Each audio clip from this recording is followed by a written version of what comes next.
Welcome back to the Grouch and the Brainstorm. I'm Mike, and I'm joined today with Jill. Hey, guys. Matt. Hey, Mike. We have had complaints about me and Matt's mics not being loud enough. But mine has been just fine? Yeah, yours is just fine. So either A, Jill's a big mouth, or B, the gain wasn't set properly, and so I have adjusted the gain to whatever Jill's was. So now all three of our mics should be at the same level, and I'm going to take this episode and I'm going to run it through an editor, and after I do that, I'm going to make sure that the volume is where it's supposed to be, because I normally just take it straight from here to the screen because I don't do video, but I can do the audio to where it'll check it. Yeah, to where we're all on the same page. Well, good. Yeah. So there's the Grouch and the Brainstorm, guys. This is episode 111. 111. 111. 111. Triple ones. Triple one. Snake eyes plus one. That's when they know you're cheating. When you throw 3 dice in there. You're getting stabbed. I don't even know where I came up with that, man. I don't know, but that's good. Yeah. Sometimes I just try to figure myself out, you know. I understand. What y'all been up to? Anything going on the past week besides this? I drove through, man, coming over here is almost like a journey. You know, Yeah. Yeah, I mean, not to mention the fact I do listen to Journey most of the way over here. Jeez. But the whole way? Well, yeah, pretty much, you know. I can't get enough Steve Perry, man. Dude Steve Perry, baby. You know, I mean, no matter what it is. Yeah. He can. There's 2 people out there. There's probably about 20, right? But Steve Perry and Peter Cetera have the most amazing voices. Peter Cetera, you know who that is? Yes, I have quite a bunch of his on mine. Well, I saw the posters downstairs on your wall. Dude, shut up. Yeah, Peter Cetera. No. Who is he? I do not He was find with him attractive. Chicago. Oh, yeah. But Okay. the bulk of his career, I think the bulk was spent just solo. He did that deal for Karate Kid 1 or 2, The Glory of Love, and then he covers a lot of his old band stuff. Yeah, you know? yeah.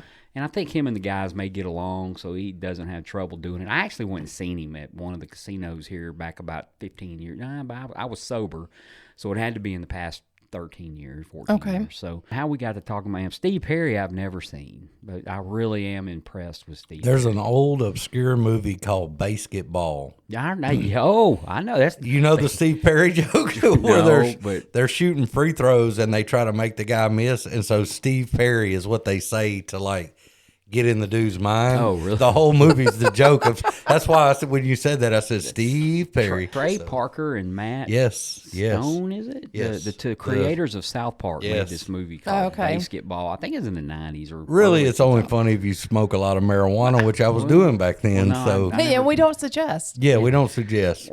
If you can. But I that's mean, all you I know, if you're- remember if you're from the one of movie us, of was course. Steve Perry. When you get to be our age, it may be funny. You know, I mean, I don't know, just without the weed, but good movie. I say that it's up there with the the Gone with the Wind and Yeah. it's classic. Yeah, A Tale of Two Cities or something. Grapes of Wrath. Grapes. Is that even a movie? But coming over here, I think it is, or a good book. Coming over here was a journey, man, because, I mean, like, it was raining just to the point of where people have to turn their blinkers on. Or Really? what do they call it? The emergency lights? You have to turn your emergency. Yes, it was absolutely horrible driving over here. I mean, from the minute I got out of DFW till the minute I got to Marshall, Texas, and it was just just one of those things. No wrecks, thank goodness. Yeah. But anything been going on besides that? Man, it is nothing wild. It's just springtime and grass is growing. It is springtime, and I didn't have enough time to load my picture, but I was going to load a picture. You can see it on my Instagram if you want to, but I caught this beautiful bass the other day. You guys, I don't see y'all for another 7 days, right, or 6 days or whatever it is. We don't really talk a whole lot other than the group text and then what we do here. And I catch this fish, and the first people I sent a picture of it to was you two guys. Yeah, and then there was a I was proud size of you. joke in the It just went from there. Yeah. What'd you do with it? Was this a catch and release? All my fish are catch and release. Oh. I don't eat fish. Well, I know you don't. And I enjoy catching them. And man, it was a good fish. So me and my son got to spend, I don't know, we've been fishing twice in the past week. He usually catches them all, and I just work on the boat and piddle around. Is I that don't Joe expect Pool? Is it anything. pretty deep? No, well, I don't know, man. It ain't like, you'd think Lake Pontchartrain's deep. No, I it's think not the at all. deepest point is 14 feet. Yeah. I think you can drown in some the North shit Shore. like We used to get on. You could just get out in the water and start walking, and there used to be an old shack sticking up. It looked like a kid's fort. It was like 200 yards out there, and you think, man, that's way out in the ocean, and it'd be like waist deep when you got out there, and Well, you're they already said 200 yards out. You know, a couple folks that live down there, the AA people that I know, have been there their whole lives. And I want to say the 80s, it may have been the 70s, there was a plane crash. And half the plane was sticking out for a long time. Wait, where's this? Lake Lake Pontchartrain. Pontchartrain. Oh. Yeah, huge lake, but not very deep. And Not there's deep. a lot of wreaths out there. They're man-made, obviously. And It's I don't not a mean coral like, reef. Not like a Christmas wreath. I mean, there's some kind of something underwater, and that's where the fish hang out. You can get in there and fish around them and stuff, but it's not a very deep lake as opposed to some of the other lakes. I don't know about Joe Pool. I think I read the deepest spot is 20 feet because I have done the research on this, but it's one of those things I still can't figure out, because when you don't have a boat, you get on the bank and you throw out as far as you can and fish back in, and when you do have a boat, you throw to the bank and fish back to you. And I don't understand the concept there, and The grass is always greener. That's the concept of fishing. the guy, here we are, we pay for a slip, right, to keep the boat in. We pay for the boat, insurance for the boat, gas for the boat, the whole 9 yards. And then there's guys that hang out at the marina and catch 'em right there where your 10-pounders right boat's off the dock. And so some kid, he couldn't have been no more than 16 or 17 when me and Wyatt were getting ready to leave the other day. He pulled it was 9. It was a 9-pounder. Wow. And I was joking with Wyatt. I was like, that's probably the marina mascot. The guy just caught the marina mascot. Their pet. And the fish he used to catch it is the size of the fish we catch. I mean, it was just, he was using an artificial bait, but, it was it looked like a fish that had been broken in half, I guess, so it could do the whole Swim bait. woo thing. Yeah. It was big, though, man. So good stuff. Fishing and motorcycle riding, this is the time of year you kind of miss them, so you want to jump back on them and do it. I'm glad you're doing it. Well, man, I do it when I can. Yeah. It's just one of them things. You gotta, time is of the something. I don't know what they say. Stitching time or some crap. I don't know what that means. Have you ever heard like 2 shakes of a lamb's tail? Yes. What the hell does that mean? Okay, so have you ever seen a lamb's tail? No. Goes pretty quickly. Oh, okay. Okay. So it's like a nub. Yeah, it's like, So, yeah, okay.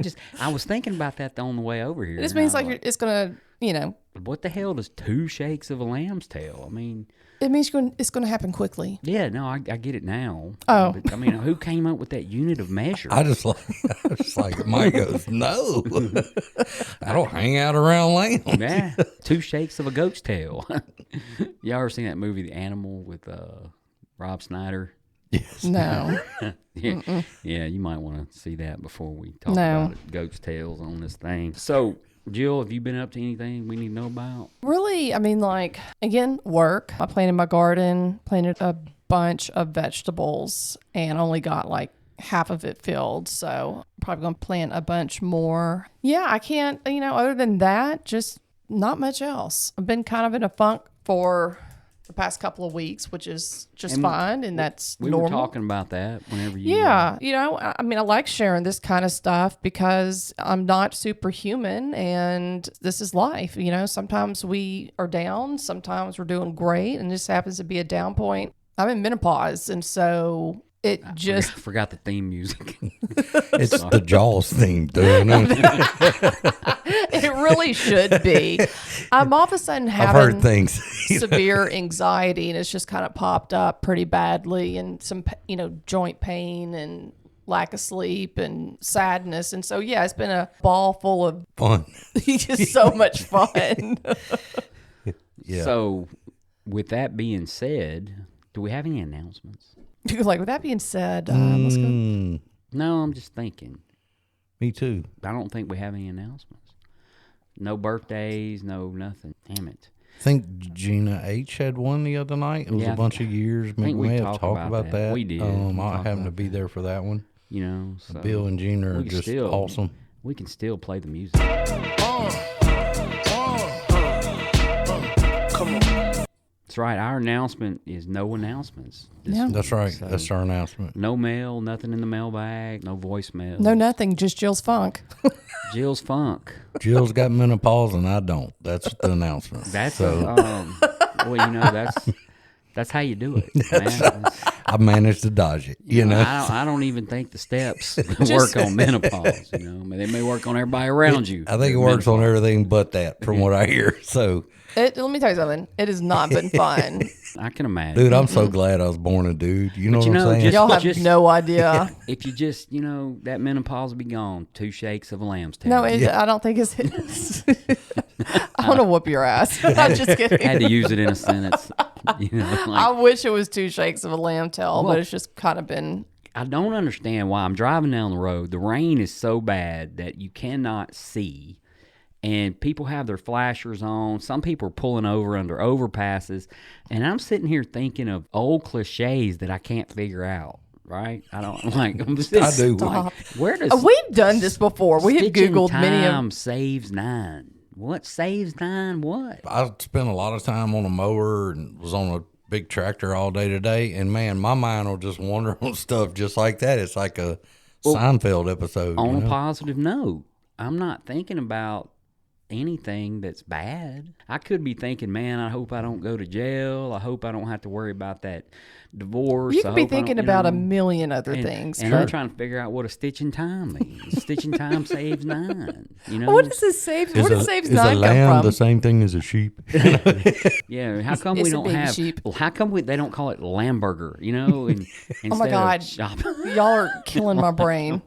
Just these are the things that go through your head.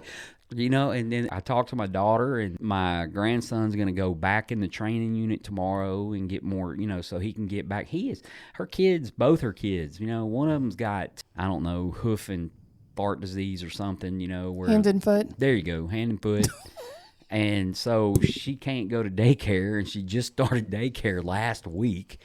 So she's got to have her over in Dallas. Well, so she can't go see the baby in ICU because the daughter's had whatever that was. And so, you know, it's just kids, man. When you Yeah. have kids, They get everything, bro. they do. And I think that's how the human body's supposed to work. I think you're supposed to get everything, you know. So who knows, man? And then for what I don't know. So, but she calls me and tells me that. So then I'm like, okay, well, that's one thing I don't have to think about right there, you know. And then so, but anyway, Jill, you had a topic.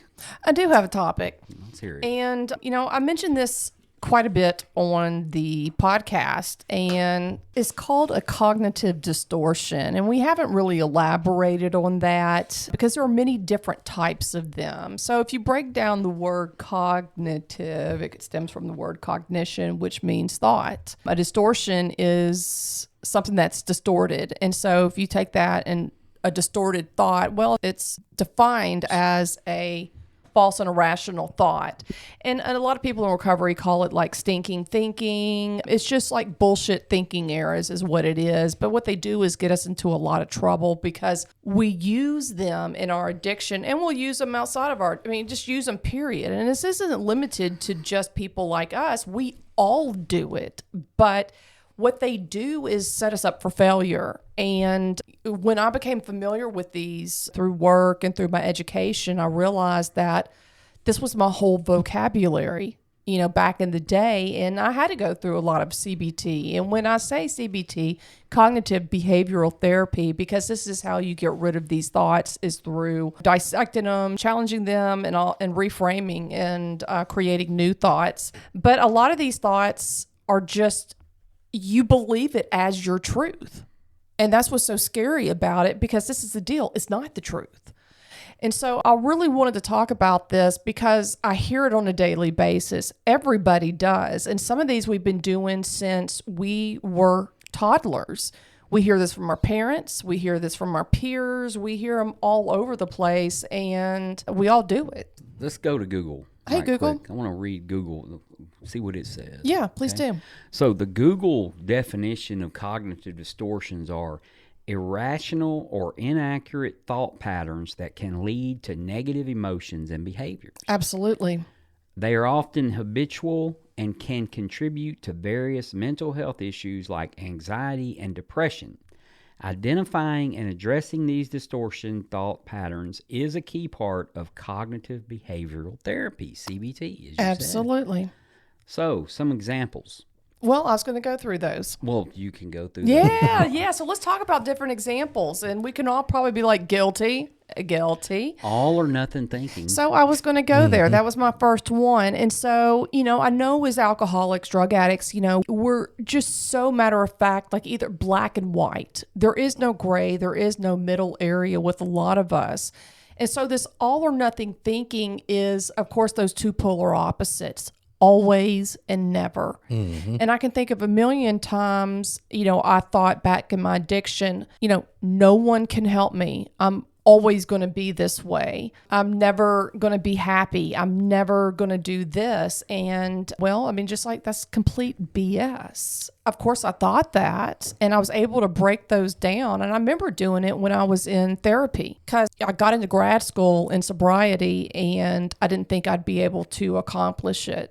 And I was telling myself I was stupid, which labeling is another cognitive distortion. Okay. And I mean, I was freaked out. I mean, they told me I couldn't make under a C. I could make like 2 C's and that was it. Or something like that. It was pretty tough, but yeah. And he's like, but are you? And I'm like, he started challenging me on that. And he's like, well, you mean, how did you do in school? And I was like, well, later on, I did pretty poor. He's talking about like grade school and stuff like that. I started making like a lot of F's in high school. And he's like, but did you try? What happened? I was like, I gave up. I started using drugs and alcohol in high school and I just gave up. He goes, okay, but when you did study, yeah, I did really well. And it's just breaking those down and actually looking at the fact of it. The fact of it is that I'm not stupid. I ended up graduating with an A average, almost 100%. It's crazy. The lies that we tell ourselves and you believe it. I absolutely believed it. And that professor gave me a chance and said, you may not have the greatest GRE and, GED scores, but I'm going to let you in on provisional status because I'm a recovering alcoholic and I believe in you. And for the first time since ever, I made all A's and B's. I never did that in elementary school. I always had a C in conduct. Are those Gucci glasses? Maybe. Okay. All or nothing, baby. You have no room to talk. Well, I just asked.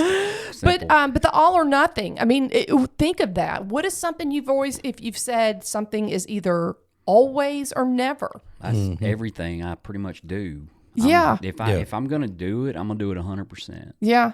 Well, and again, there's that all or nothing kind of stuff. I mean, we may say things like, especially if we get in a relationship, you always are late or you never take the trash out. And it's just things like that. I'm going to tell you this, though. What's that? At work, okay? When it comes to me and my job, I'll get pissed off at something. I don't know what it is. And I'll work 7 days a week, 15 hours a day. You know what I mean? I'll be like, okay, I tried to take a day off, but somebody was calling me, asking me for this or asking me for that. So to heck with that, I'm just going to not take. So then you don't take care of yourself.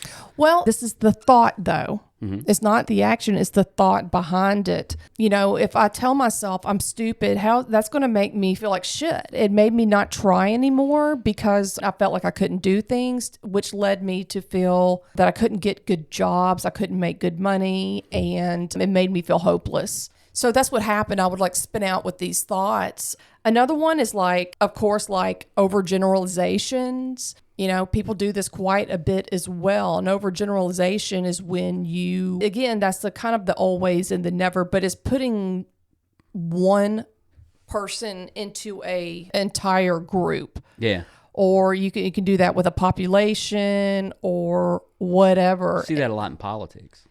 Yeah, it's rather divisive in that sense. And those are things that, a lot of people, I work in a prison and, all cops are, well, just leave it to your imagination. You may have said it back in your diction or whatever, but, what people will say is, all cops are pigs. No, I've always liked cops. What was that head? They're great. Well, and so do you see what I'm saying? And so we group people together, which is, again, just kind of BS because not all cops are. There are cops that, I haven't met them, but Overgeneralization. I get it. Yeah. Everybody, because of one negative action, everybody falls into a whatever. I can't think of the word. category. Any Yeah, category. absolutely. Just pick one. Absolutely. And, I mean, people say that about drug addicts. Sure. And we assume whenever we say drug addict that every drug addict is like a methamphetamine addict or cocaine addict, or it may not be that particular drug we're thinking of. There's a lot of addictive drugs. There are pain meds that are almost give you 100% guarantee of getting addicted. Sure. I mean, but we overgeneralize and call them a drug addict. I and next thing you know, we think they're this. Well, yeah, all kinds of things. I go to Alcoholics Anonymous out of rehab, and I walk into an AA room, and I think, man, I'm gonna be in here with a bunch of homeless dudes that all been under the bridge. But I was pretty much one myself at that point, but I was like, that's what I had in my head. And I go in there, and there's business people, there's all these things, and I'm like, oh, these are just like everybody. Like, there's all facets of life and every demographic or whatever you want to call it. And so you can't do that with anything. Yeah. So and I hear this a lot because, these are things that I teach in my psychoeducation classes to help the guys that I work with. And there's a lot of them go on about women. A lot of say that all women are crazy or bitches or what. Did you better shut your mouth? You said it, I didn't, Jill. Don't you do that shit. No, they're not. Exactly. Thank you, Mike, for clearing that up. But you see what I'm saying? And the same thing with women. They can say, hey, all men are cheaters, they're dogs, whatever. And so... No, they're not. But this is important, because these thoughts create our reality is what they do. Before you go to the next one, though, I wanted to ask you this. Okay. CBT. Yeah. What does it consist of? It's just reframing your thoughts. It's taking your thought and it's breaking it down. It's identifying it, then examining it. Do they give you an example thought or some kind of something they got to go have some kind of So just standard. like I just said a second ago, I am stupid. I got you. Okay. And he was like, but are you? Mm-hmm. And I remember crying because in my head I thought that, but I also got to realize that I'd stopped trying, a long, long time ago. And you ask yourself, like, is this reasonable? Because I don't know about you guys, but I can be incredibly hard on myself. Oh, yeah. And think unreasonably when it comes to things like that. I'm 100% in agreement. I had to learn how to be compassionate, to myself. And, you just ask yourself, is this true? Funny No. how we're reasonable and gracious with other people and their things, but then I'll just killing myself over We do stuff. cut people a lot of slack and don't Sure. cut ourselves. You're right. We don't give ourselves enough grace. And Is that a cognitive distortion? Yeah, sure. Yeah. Another one is jumping to conclusions. This is your mind reading, your fortune telling. And I've done this before plenty of times. To me, I'm going to stop just for a second. Yeah. But if you're doing that to a person, it sounds to me a lot like gaslighting. What? Or expectations. Jumping to conclusions, trying to make them think what you think. Well, no, not necessarily. So this is stuff that goes on in your head. And this is... Again, not actions. These are thoughts. I get it. Right. And what you think is not necessarily the truth. I talked to my guys, that are incarcerated, and a lot of them call home and no one answers. They don't love me anymore. My wife's cheating. And it's just like everything, they spiral out. And I'm like, how many kids do you have? And like, how many jobs is she having to work since you are here? Okay. Do you think it all had a breather? And I have to like talk them out of that. And they're like, you're right. I was like, they're busy. This does not mean they don't love you, but we may do this if, we can be in a crowded room and wave at someone. They don't wave back to us. And the thing is, they didn't even see us. Is this kind of like where you think everybody in the room's talking about you? Well, that could be paranoia, but It could. But I mean, it's just, I assumed that they saw me and they chose not to wave, therefore they hate me. Yeah. Yeah. And for a lot of us, that thought right there turns into, I can't believe, and you start create this scenario in your head and creates, anxiety and negative feelings and no one likes me and all these kind of things when actually they just never saw you to begin with. Mm-hmm. And that's that jumping to conclusions. Like I was saying, I talked to my guys and, plenty of times. I was behind you at a red light last year in Bossier, and I'm sitting behind Jill, and I just texted her. I'm sitting in my truck. And I'm like, get out of the way, I gotta go or something. Like an hour and a half goes by, and then Jill texts back, hey, where are you? I'm like, that was an hour and a half ago. But Jill doesn't mess with her phone when she's driving. So if you were thinking that way, you'd be like, well, Jill just doesn't even want to talk to me. She's sitting right here, but you never even knew I was, you know. Well, I've had one time I had to delete a Facebook because of some, people using it ways they shouldn't be. And so I deleted my whole Facebook. I haven't used it since, by the way. That was like 2018. And I had people that would see me when I would come back up here and accuse me of, unfriending them. I guess that's what it was called. And, just making assumptions based on whatever. Exactly. But we've all done it, right? Mm-hmm. I've talked to, the guys, incarcerated, and they're just talking about, like, even when they're with their, their women and they're texting someone, who are you texting? Yeah. And then in their head, all of a sudden, they have a boyfriend, they have moved on, and then, yep. Shit just kind of blows up from there. And then we could probably think of a million scenarios where we just kind of assume things, and they're just not so at all. This can be dangerous to an addict. This is horribly dangerous, I think, for anybody. Well, if we actually believe this stuff we're telling ourselves, it can cause a lot of... Yeah.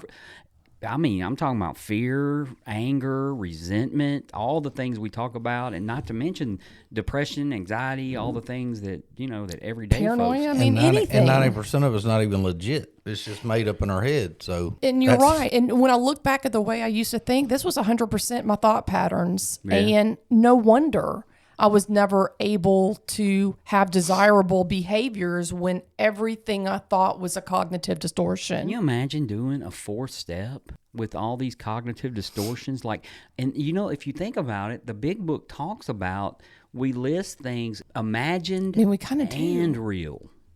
Right. So obviously they even had a little bit of knowledge of some folks got a little cognitive distortion. Well, we have to, because think about that. Our thoughts become our actions. So if they're negative and they're jacked up and all like that, we're going to have, negative consequences. And we don't come into AA with A++ in behavior. Catastrophizing. Catastrophizing. Yeah, that too. That too. Yeah, and so this is make a mountain out of a molehill, and a lot of people blow things so way out of proportion. That's just not even the case. And I can see that. I'm going to jail. I'm going to go to jail. Right. And then, you don't realize it unless it's murder. They're going to do everything they can to keep you out of jail. Mm-hmm. You might have to pay a lot of money or something, but... Yeah, catastrophizing. I get it, man. Is a big one. A lot like that is magnification. I'm really too pretty for prison. I've always thought, Anyway, sorry. I don't know, Jill, tell him, how's he rack up against some of the folks you work? I'm a cell block too. In jail too. Anyway, go ahead. Sorry, Jill. So again, the exaggeration, the catastrophizing would also be a magnification, just making things way bigger than what they are. And so many people do this. I've seen it in relationships and just blow things way out of proportion. And it's just not something I'm not okay with, because that to me is drama and chaos right there. And actually all of them are, if you think about it. It's the drama and chaos that you cause in your own head. Control fallacy. You heard of that? No, not as a cognitive distortion, but I believe it. Believing that one is fully responsible for other people's actions or emotions. If only the world would do what I want them to. Yeah. No, it's a huge one. That's not necessarily what that means, but I get it. You feel like you're responsible for what they did, especially when it comes to children. Oh, absolutely. Yeah. My son is 28. If he goes out and does something at this point, I'm not going to feel like it was my fault. Yeah, and I've talked about this before. I lost a guy I was dating. He killed himself, and I blamed myself for a very long time for that. Now, did I have a little part in it? Yeah, I said something I wish I'd never said to him. Those were his last words. But ultimately, do I have control over that?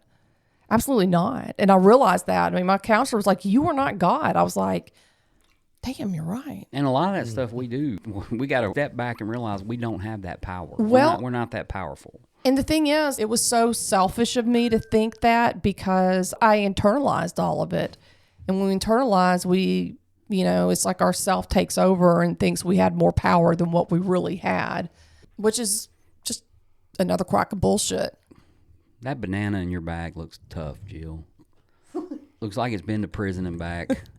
It was given to me by my coworker to give to Chunk and Bud. Oh, okay. Well, that makes more sense now. So, Yeah, I would not eat Is that that. a banana in your bag, or are you just glad to see me? But that one's pretty rough. It really isn't. Some are, you know. Speaking of jail, I've heard things. Guys. any rough bananas this week, Jill? Hey, you got one. No. Again, like the big one of mine were the shouldas. The shouldas. Shouldn't all over yourself, huh? I didn't know, Mike. What? Should. That's what I just said. Shouldn't all over yourself. Oh, she's. Having rigid beliefs about how things should be, often leading to guilt or self-criticism. And this is just that control again. There were so many things in my life I thought should have been, and they just weren't. And boy, did that piss me off. Yeah. Because I've done it so many times. Yeah, mine was like looking back and going, oh, I should have done this. And I knew the right thing to do. I didn't do it at the time. And then I would just beat myself up over, Oh, absolutely. it was like a game, you know, like, hey, here's some more stuff you screwed up. You know? And life didn't turn out the way I wanted to back then. And that shouldn't be like that. It should have been different. And I got to, learn and practice acceptance in a lot of this because, like, it shouldn't have. Why did I think I was worthy of all these great things when I put 0 into everything? And I'm also like highly intoxicated. Like I didn't deserve anything. I didn't do anything to get what I thought I should have. And I think that thought right there is the one that created the most anger within me because I started seeing and comparing myself, which comparing is also Comparison is the thief of joy. can be another, cognitive distortion in the fact that I started getting mad at other people because they had what I wanted and that wasn't fair. Mm-hmm. And I should have that. Why do they? Don't show them your banana. They're going to be really jealous. I think it's just like that mind game of we have to almost self-sabotage. It's almost like better, just like running yourself down, Yeah. I could always find something to be negative to look at myself. Yeah. Well, and the thing is, we get into these ways of thinking and like we don't know how to get out of them. And we think it is what it is at that point. But it isn't what it is because it's a complete Farce. It is fabrication that we've made up in our mind that to us seems rational, but it absolutely isn't. But to me, like, I didn't understand why it wouldn't since it constantly presented that way to me over and over and over and over again. Looking through this list, I have a lot of these. Oh, we all do. I should not have Googled this. Jill is crazy. Well, no, I think you should because, like, that's how you challenge them and get out of them. Yeah. I'm sorry. No, that what you're talking about is exactly when I went to treatment. My therapist, that was one of the first things she brought up was the extremes of always, never, blah, blah. I mean, that's one of the first things I remember going into treatment that them talking to us about. And we worked on that. And it started from the jump coming in there. Let's look at how we think. And then we had to give examples. If she heard me say always or never, she would say, well, give me examples of when it has happened or, She was challenging your thoughts. Yeah. And I mean, it could even be I'm out doing something like we were at rec time or something and somebody, anything like that. She was very good about, no, you're in the moment. Let's think about what you just said. And she did that with all of us. And that was really, really good. But that was the first example was the always, never extreme.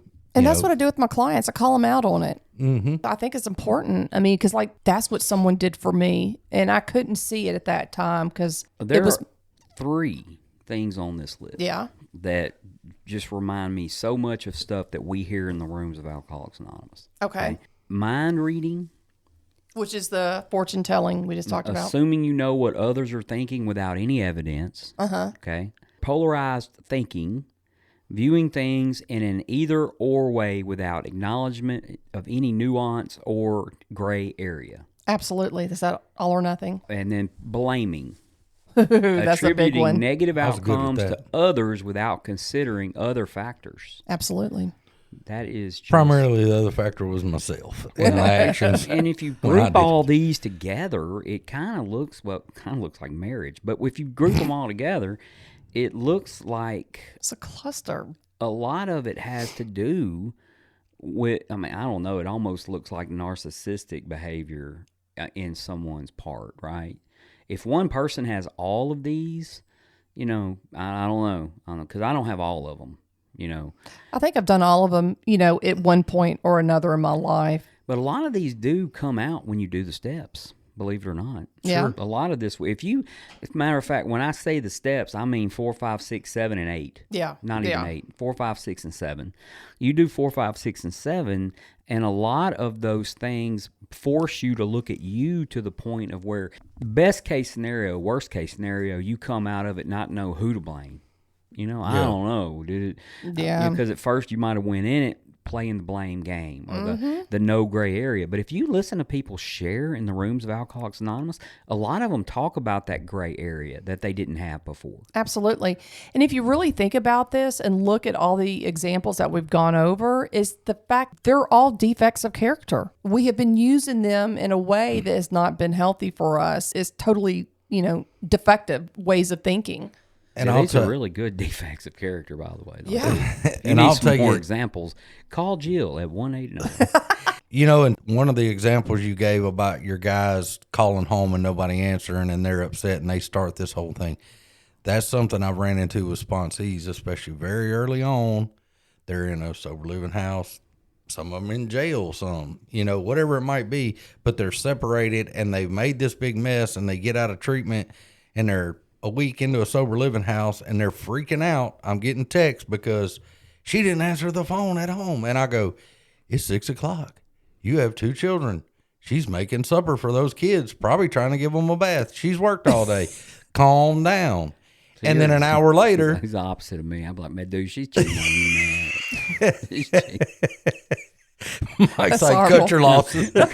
Her other man was waiting on you to get picked up. Why do you up by think the she van. didn't answer the phone, bud? You know? Her other man was waiting Well, on you. I mean, bro. He's they're in there just with your kids right now. not that uncommon. She's using your money to buy him gifts.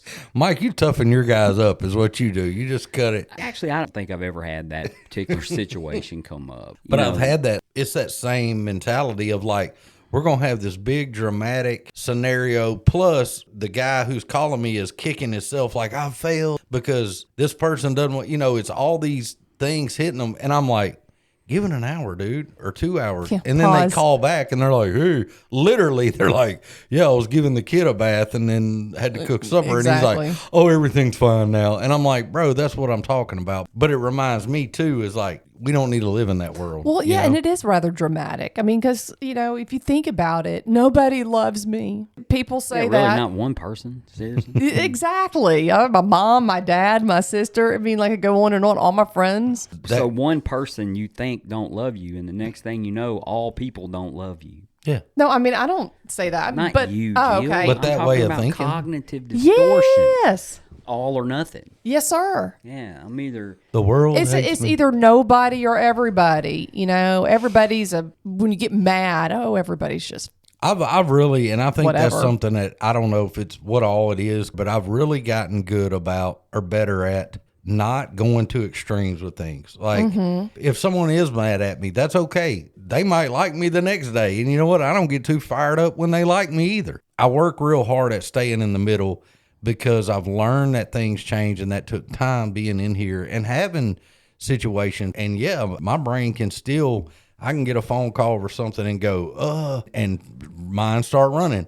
But a lot of times I stop, I think about it, I'll give myself a day and I may not feel real great. I talk to a sponsor and then he kind of mirrors what I was already thinking, which is 7 years along. It ought to be something like that. You know, it shouldn't be a foreign concept, but when I talk those things out and go, okay, it is what it is at the end of the day. And it doesn't make a person or a good or bad. It doesn't, you know, all those things when we learn to kind of stay in the middle.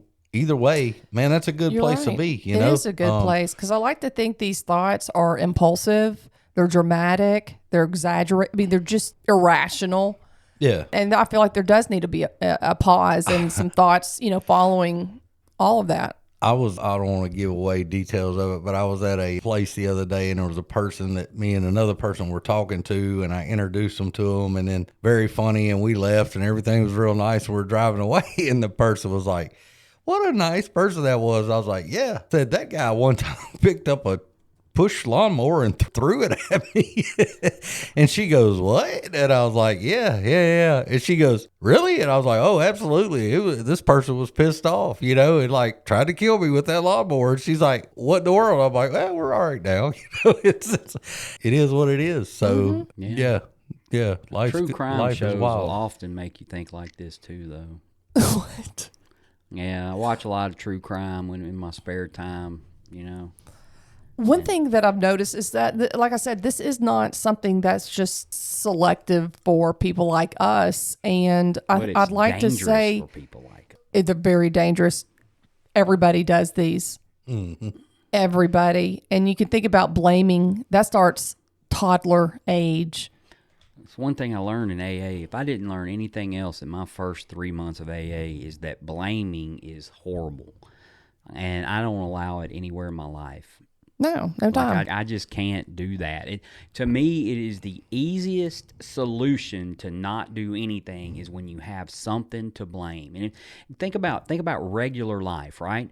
Let's just say right now I left here and I got in a wreck. Okay, not a bad one, just a wreck. And I call my mom, and I'd be like, Mom, I just got in a wreck, right? The first thing she's going to ask me is, are you okay? Second thing she's going to ask me is, whose fault was it? It doesn't matter, I got a dented up Ferrari on the side of the road. Who cares whose fault it is, right? But that's the second question we always ask. Well, or I mean, that guy, ran or I don't know.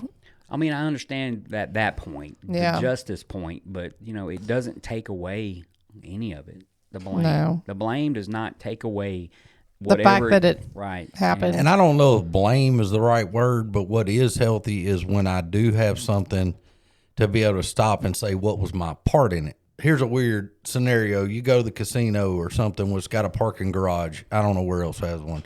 You park, you're out in the middle of nowhere up on that 5th level, and you walk down and some dude robs you and takes your wallet, And yeah, that's not your fault. Somebody robbed you. It is what it is. But looking back, you could go, should I maybe park closer to the building? Could I have parked in a better area, not parked up, Should have even gone to the casino in the first place. Should I have gone to the casino? But well, see, I have this little thing in my underbritches that has a that cup. thing. That's where I keep my wallet in there, and that way they had to take my whole pants off to get my wallet. But so I'm gonna tell you right now, if they get it at that point, I wanted them to get it. You know what I mean? Thought it was a roll of quarters. Yeah. No, roll of ones, baby. A roll of ones down them britches. Unfortunately, I always accidentally put it in the back. Didn't know it, So they had to review the cameras. Boom.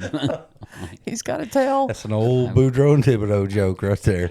Yeah, there was Gotta put it in the front. There was a post of some folks the other day, and it was just a family posing with the Easter bunny, and it was, and the Easter bunny had an Easter boner, I mean, just like somebody put a nut bra on that thing, man. It was just That's boom, terrible. right? I'm gonna be honest with you. I do watch a lot of true crime, serial killer stuff, and that stuff doesn't creep me out. I'm gonna tell you what does the daggum Easter bunny. For some reason, that thing creeps me out. I don't get creeped out by clowns.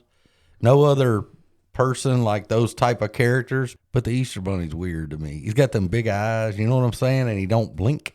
And that just, they always look creepy. I always see little kids with them pictures. I'm like, run. I'm thinking in my head, just get away. You know what creeps me out? My grandma used to have this picture of Jesus hanging on the wall, and his eyes would follow you wherever you went. Oh, that's, I don't. And don't get me wrong, I love Jesus and all that, but man, when you're sitting there I don't know watching if that TV, was Jesus, man.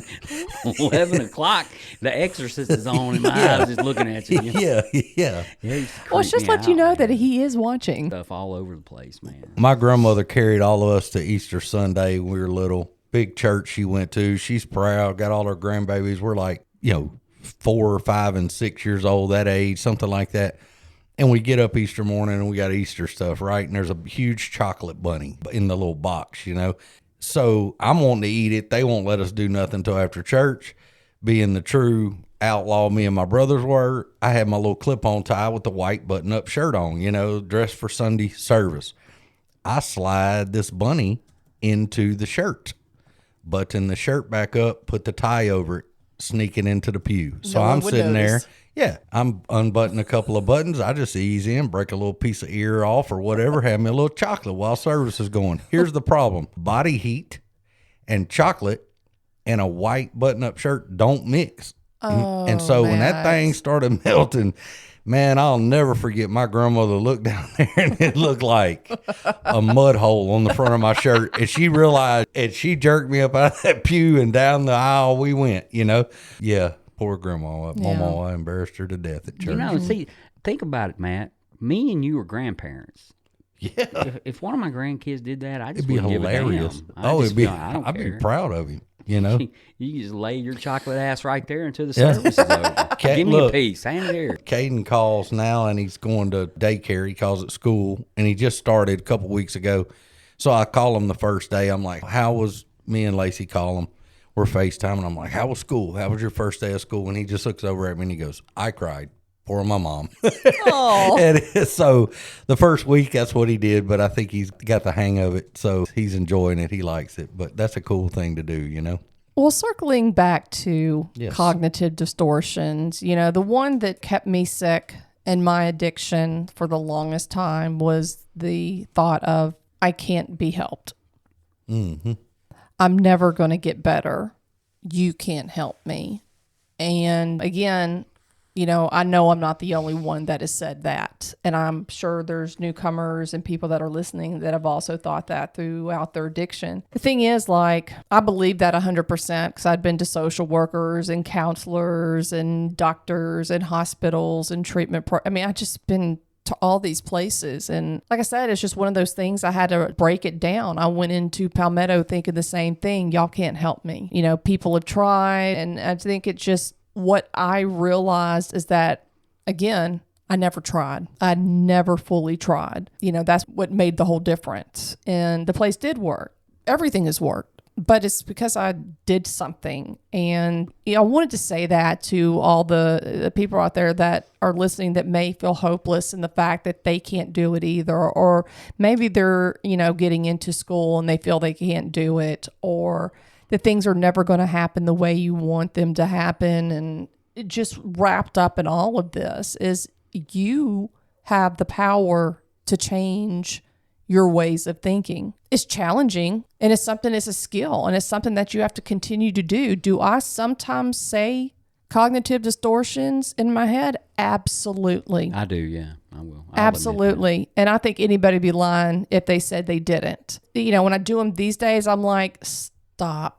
I just tell that voice just to stop and just know that's not the truth of the matter. And it's just something you got to train yourself to do because this is going to go against everything for a lot of people that what you think and what you've learned, maybe what your parents say, because your parents may have said stuff like, you're never going to amount to shit. Yeah. Mm-hmm. That's a cognitive distortion right there. And that's one that's been imposed on you. And so you believed your whole life that you're a piece of shit and you're never going to deserve anything or get anything in life. And you believe it because that's what your mom and dad told you or anything like that. And, our thoughts become our reality. And that's where we have to go to our thoughts if we want our reality changed. As far as the cognitive distortions go, and, it's important that we challenge them because it can make or break us. And I used those for so long. We haven't really mentioned this as my excuse not to participate in life or to be successful or to be who I wanted to be because I was so damn scared. Mm-hmm. And so, yeah, I would remember I labeled myself quite a bit. You don't understand. I have ADHD. I can't do well. I can't focus. I'm always distracted. I'm always this and that. How many cognitive distortions with that just in one little sentence? A lot of them. And I used them to my disadvantage. I hope that you guys understand that they were my crutch to get a free pass or just bullshit my way through life when actually, it wasn't doing me any favors. I get it. It was holding you back. Well, yeah. It almost like self-holding ourselves back, Well, that's exactly what it is. Yeah. We're screwing ourselves with these types of thinking. You know, it's up to us to change that. Well, You could do a 4 and 5 on just this thinking, couldn't you? how to Yeah. overcome this cognitive distortions. Absolutely. Okay. Overcoming cognitive distortions or negative and inaccurate thought patterns involves becoming aware of them. Mm-hmm. Boom. Step 6. 5, 6. Becoming aware of them, challenging their validity. Absolutely. Okay. Is this true? And replacing them with more balanced and realistic thinking. Absolutely. So I am smart. You know, with practice and with studying, I can Yeah. make good grades. Yeah. You know, I might not have the best GPA, but I may have to work at that. Yeah. And then I can. Well, I guess for me, what would be important is I can achieve it if I work for it. Absolutely. Not that because someone told me something my whole life, I'm not going to be able to do it. Yeah. You know what a doctor is with a C average? A doctor. There you go. Actually, There not you go. necessarily. Well, You don't get to make those grades when you get into higher I education. do want to say this. You were talking about GPA and those type things. You know, when I got out of school at LSU, and I wasn't a student there, I was there a lot, though. Never attended any classes at all. I was in a lot of the dorms, a lot of keg parties, a lot of those things. But I left LSU. Mine was like a 2.8, but it was blood alcohol is what it was. It Yeah. wasn't any grades at Well, all. I had you beat there, man. Yeah, well, I mean, I tried my best, you know. Yeah, we were not allowed to make low grades in a master's program. So, Yeah, I wouldn't know anything about I that. was in the subs program. I was in the Suds, more like it. I was in the Texas Club down there, whatever that was. So, yeah. Well, you know, there anyway. is part of the big book that talks about being all or nothing, basically. You know, Yeah. apparently there is. We've had this problem for, you know, the course of history. right. So it's not something that's new. So becoming aware is journaling, okay, is a suggestion, and mindfulness. Practice mindfulness techniques like deep breathing, meditation to become more aware of your thoughts and emotions without judgment. Okay. And then challenging the distorted thoughts is ask yourself if the distorted thought is supported by evidence. Mm-hmm. That makes Yeah. a lot of sense. Yep. So it's an assumption until then.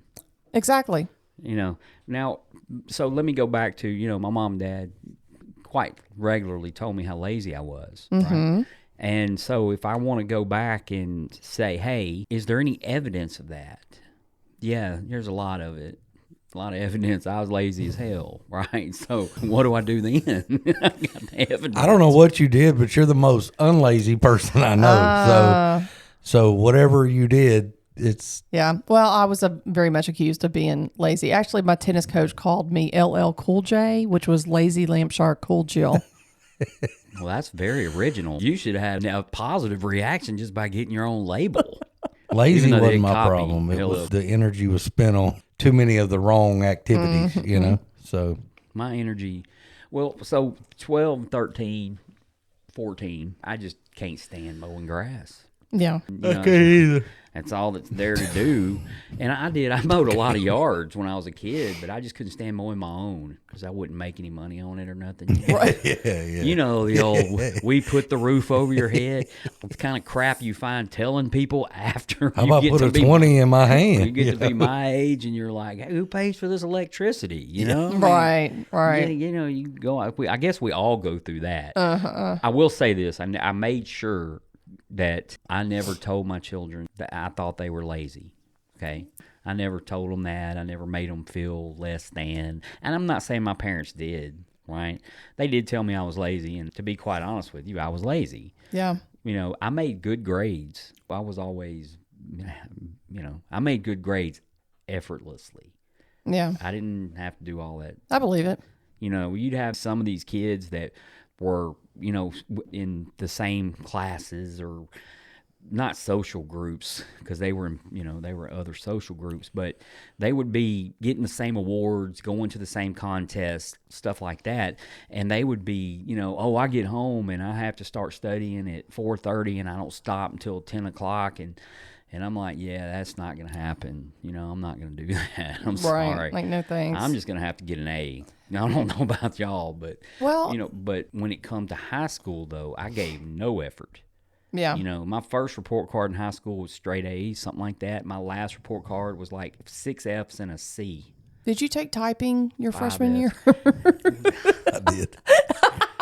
You know, I never took Not. typing. What? How did you get out of that? I thought everybody had to take typing. I never took And I'm talking typing. on a typewriter, guys. So my typing teacher was like a female 60-year-old version of Shaq. And she wore high heels, yes.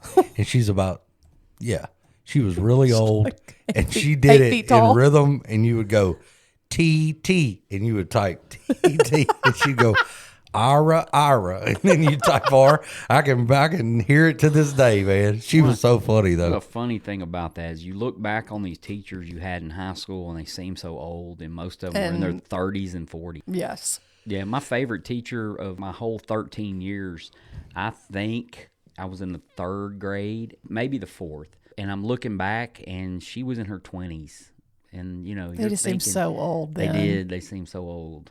And, you know, And we're so way older my than that now. son's almost 30, you know, and like, I go out on the boat with the kid, my son, right? And, or we're fishing, and I know his personality. I don't understand how these teachers held it together at school around us if they had his personality, because that's like, how do you do that? It's gotta be I tough. definitely could have. Become aware of your own distortions, challenge your distortion, reframe and replace distorted thoughts. Absolutely. So that is replace shoulds with won'ts. Instead of thinking I should or they should, consider what you or the other person actually wants or would like to do. Yeah. You know? Those are all exactly what I tell people. And it's important, I mean, because it can change your life and the way you look at things. Not only that, you know, your actions, the consequences of your actions and all that. And I say it all the time, but gratitude is the backup to all that stuff. When I'm struggling, I go to gratitude real quick. And I go, okay, maybe this isn't going right. Maybe my thinking ain't right. But if I can sit down and write 10 things out, I start to go, okay, well, maybe all that's, it just eases all that a little bit. So the most important thing, though, that I'm going to read out of everything I've read is seek support. Yeah. Okay, so if you can identify, and why do we talk about this on the Grouch and the Brainstorm, a sobriety podcast? Because these. Speaking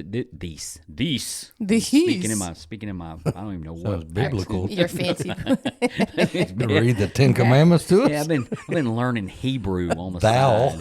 This is a danger zone right Sure, here. yeah. You know, and if you've worked the steps, or you're getting ready to work the steps, or you're especially coming down off of like a 6-week drunk, and you're just now getting in the program, you're already depressed.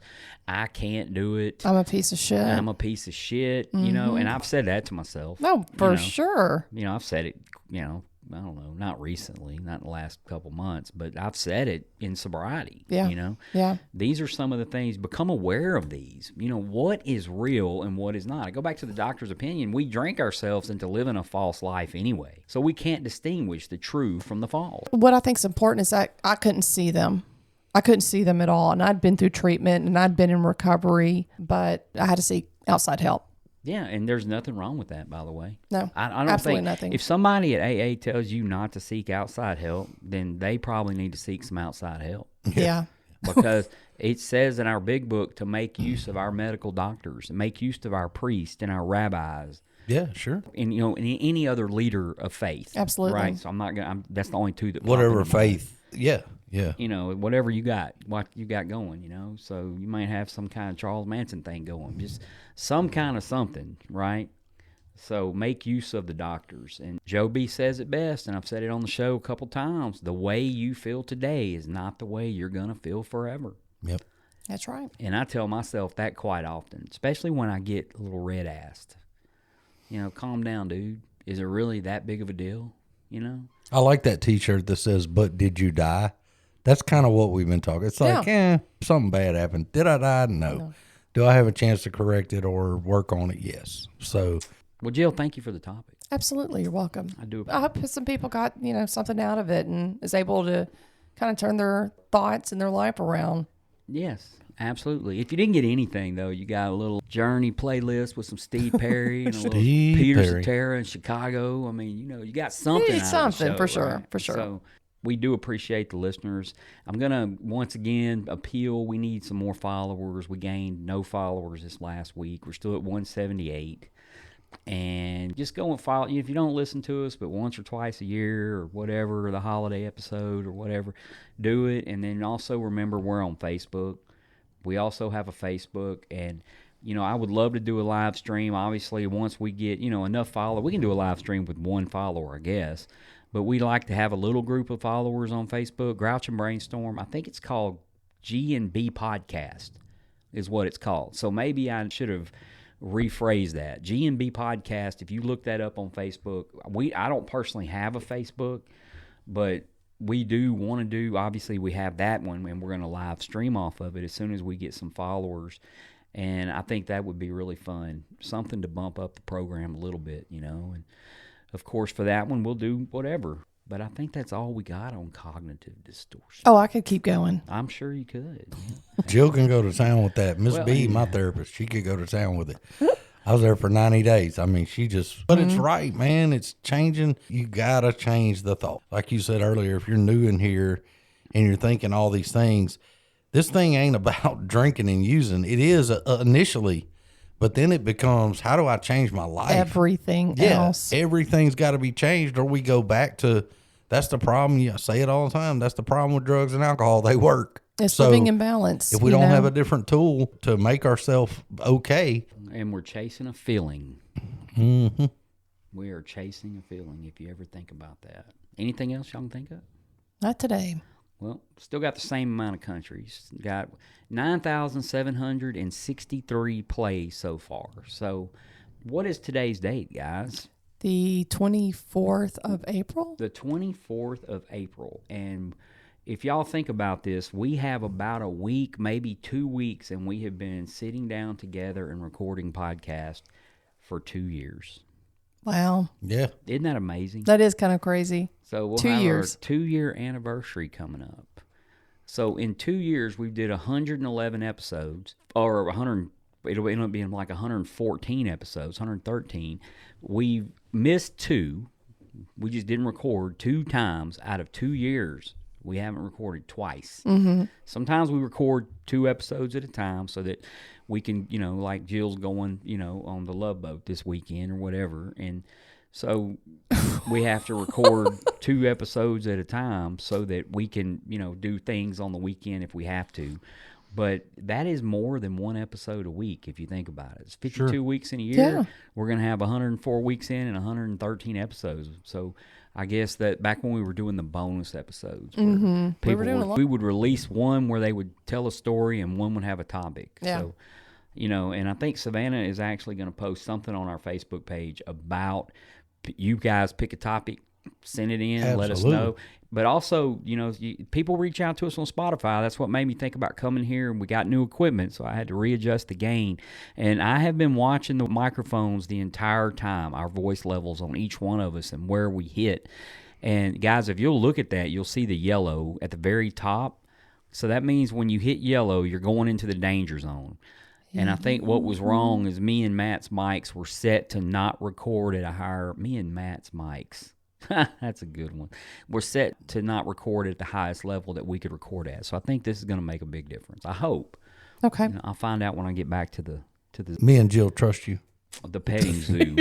So, but anyway, guys, I guess that's all we got. Follow us. Email gnbbozier@gmail.com. I have the website still on my phone. I just hadn't got an email in a while. Pick a topic. Tell us what you want to hear about. We can still do calls. This thing does Bluetooth. If you want to get on there and do it. Okay. We've been in a very rainy Bossier City, Louisiana, and we've been at Rule 62 Studios. And as always, we are the Grouch and the Brainstorm.